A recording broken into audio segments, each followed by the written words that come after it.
Nôl yma ynghylch Defaid gyda'r Charollais, y Dafad Flwydd emyr. Nawr hon yw'r gystadleuaeth, mae pob wedi bod yn aros I weld.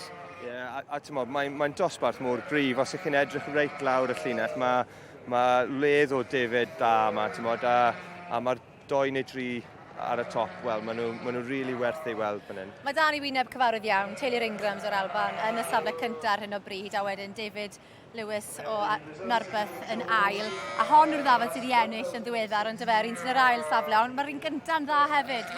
Mae'r ddwy Dafad yn glod i'r bryd. A maen nhw'n dau Dafad weddol rin, stamp I fod yn onest I chi. Falle bod tamed bach mwy yn y cewn da un yr Ingrams, a falle tamed bach mwy o steil da'r un yn ail. So mae jyst barn personol o beirniad I fod yn onest. A beth sy'n siarad ar beirniad y gynharach, a dyna be wedodd oedd e'n chwilio am y Dafad, falle dim mor fawr yn y bwerus. Ond mae fe newid nhw, y funud ola!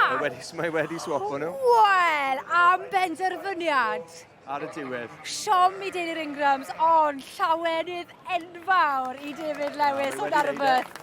Arbennig! A chi'n gweld yr ryddhad yn ar I wyneb yn dwi'n amlwg. Mae'n ffantastig, wedi blwyddyn cyntaf mewn a wedi ennill y dosbarth môl gystadleuol. Mae hwn yn ffantastig I David, wedi teg. Mae'n rhywbeth bydd e'n cofio am byth dwi'n siŵr. Wel, sa'n credu bod ni'n ngofio yma a ennill y rhyngfryd gyda'r Dafad yma yn sioe'r tair sir yn gynharach yn hymor yr